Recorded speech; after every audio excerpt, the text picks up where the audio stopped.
I chain smoke and I say fuck a lot. But I accept myself for the way I am. I accept you too. Viewer discretion advised. Well, this is pretty fucked up, but I feel like it needs to be addressed. Because, as most of you know, I covered blind items for a while, mostly in 2018 and 2019. I kind of lost interest after that, but I did cover them. And if you don't know, a blind item is a Hollywood gossip column where stories would come out, but they would kind of leave the names anonymous so you can try to guess who it was. And I kind of saw them as like a puzzle because he would leave clues where you'd put the pieces together. But since I knew they were blind items, I knew they weren't verifiable, and I know everybody else knew they weren't either. We thought they were interesting. Anyway, like I said, I started losing interest in them in 2019, and then the whole Jeffrey Epstein arrest happened. And then in 2020, we had all the coronavirus bullshit. We've been kind of fighting that ever since. So I haven't done one in a while, but this just came out. And I know a few of you were trying to tell me, like Deary Kaplan on Twitter, but like I told you, I lost interest a while ago. And Drumsticks420, I saw your tweet to me today. From the Daily Beast. Crazy Days and Nights gossip blogger unmasked by furious ex-mistress.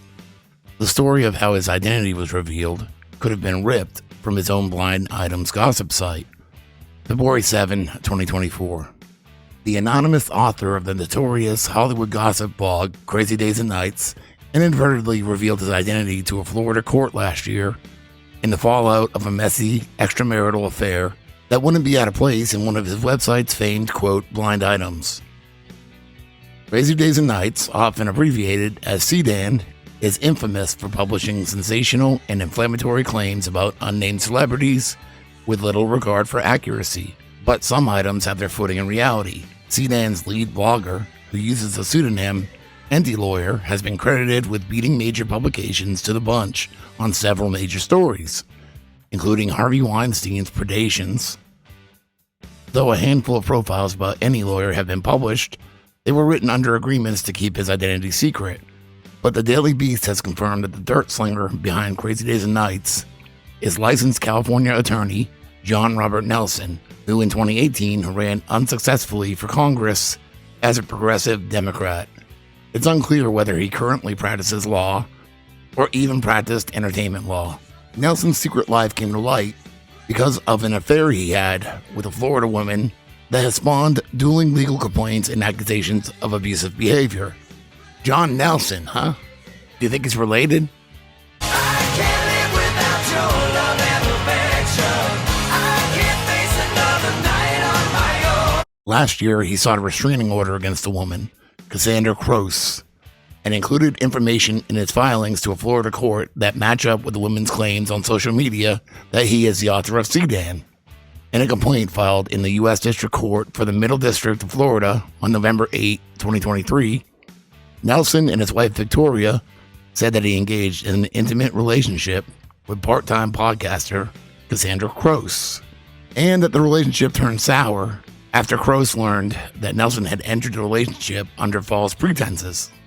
Nelson, in the complaint, alleged that Croce falsely claimed she was pregnant, falsely accused him of molesting her daughter, and barraged him with, quote, explosive, violent, and threatening calls and text, up to hundreds per day.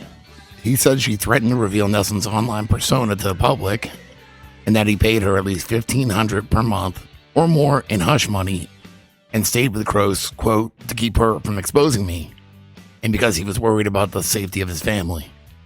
Despite the payments, Croce's anger, threats, and repeated references to his children drove the couple to seek a restraining order.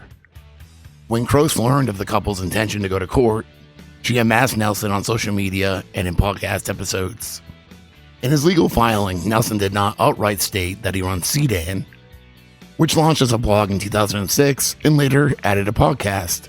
But he wrote, quote, for much of the past 17 years, I have supplemented and then started making the vast majority of my income through an online blog, and then in 2018, a podcast.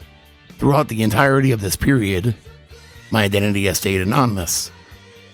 The complaint also mentions specific social media posts and podcast episodes published by Croce that disclose his identity. and the details of those line up with instances in which Croce claimed he was the author of Sedan. The initial case was closed on December 5, and Nelson filed a new case against Croce in Pinellas County Court, which is pending. Croce denied that she threatened Nelson or shook him down for money, and suggested many of the text messages he cited in his filing were not from her. Croce's relationship with Nelson became fodder for a podcast she co-hosted with her friend Tiffany Busby. On episodes of, quote, Drenched in Drama, Croce and Busby retraced what they allege was a web of lies that Nelson concocted. Quote, I was more scared of what would happen if I didn't speak out about it, or what he would keep doing, Croce told the Daily Beast.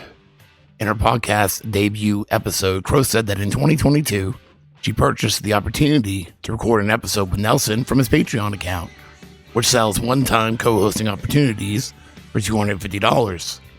For her other podcast, quote, Cassandra Explains It All. Croce told the Daily Beast that Nelson continued to contact and record podcast episodes with her, and a romantic relationship ensued. He told her he was single and he lived alone. According to her recounting on her podcast, Nelson planned a trip to visit her in Florida for his birthday, during which they fell in love and made plans to move in together. She said on the podcast that Nelson's wife contacted her with concerns that he was cheating and that Nelson claimed his wife was an alcoholic and that he planned to separate from her. At one point, she claimed Nelson lied that he was going to a sports bar and then flew to his family in California. Nelson also mentioned this moment, but claimed that he was forced to lie to escape. Croce told her listeners that Nelson proclaimed he loved her up until the day he had served her with a legal notice. Croce also claims that Nelson abused her, allegations that also appear in a February 5 filing in state court that she provided the Daily Beast and read aloud in a recent episode of, quote, Drenched in Drama. In the court complaint, Croce alleged Nelson was violent on several occasions, choking, slapping, and hitting her without consent. She also alleged that Nelson told her on January 11, 2023, that he had killed women before and that he was smart enough to get away with killing her. Since outing Nelson, Croce has shared several audio recordings she said he sent to her during their relationship.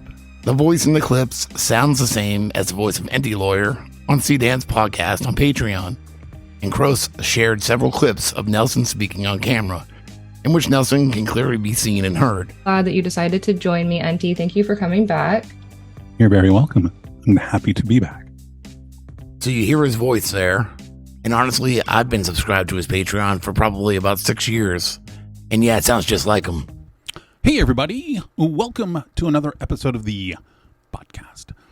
It has been a couple of weeks since I've done a River Phoenix episode. Had Donald Logan, talked about River, talked about other things, had some Q&As in between, so it's time to get back to River. Obviously, if you look at pictures of her, she's definitely been very, very thin at times. There was one time Star Magazine said she weighed 98 pounds, and she said, no, I don't. I weigh 107 pounds, and you can come weigh me if you want. So Star tried to go over there and weigh her a couple of times. And time to make a really bad movie, Silent Tongue. So he finishes Sneakers, and then he goes straight to New Mexico to make Silent Tongue. And I talked about it briefly at the end of the last episode I had done prior to Donald. She just didn't, follow through on it. But I think that, so if you think about she's 100 pounds or so. Now I think she weighs more than that now. But yeah, but it's also probably why she's rushed to the hospital all the time and why she's, has headaches and other things happening to her. It's because she's not eating. And if you don't eat for long enough, then it shuts your body down and bad things happen to your organs. She would frequently communicate with Nelson on Zoom, sitting in on his Sedan podcast recordings, watching TV shows together, and seeing him masturbate. Nelson was obsessive about her weight and asked her to send him photos of herself on a scale. Just a small snippet of something very, very dark. And also, like, other podcasters have played it now, so I read it. Let you sleep in the bed and not the dog cage, which is where you would have been if you complained at all during the day. You hate sleeping in the dog cage because then I have to sleep alone in the bed and have no one to keep me warm and safe. I love you so much, baby. You're not selfish at all, except when you eat donuts and gain weight. You know, you're not supposed to do that because then you're not giving me the very, very tiny body that I love you to have. Don't you want to be super tiny for me? So I'm turned on and I can show you off in crop tops and mini skirts. Don't you want to be my perfect trophy wife? Don't I deserve a trophy wife that is actually a trophy wife with a flat hard stomach and a huge thigh gap? When you eat bad, you don't give me that. And that's selfish. That kind of sounds like some NXIVM shit right there. On her podcast, Gross has described her relationship with Nelson as emotionally abusive and alleged that his harassment against her is ongoing via the legal system. To be honest, I didn't expect any of this, so look out for 2024. Who knows what's going to happen? But it's fucked up. Fucking stoned.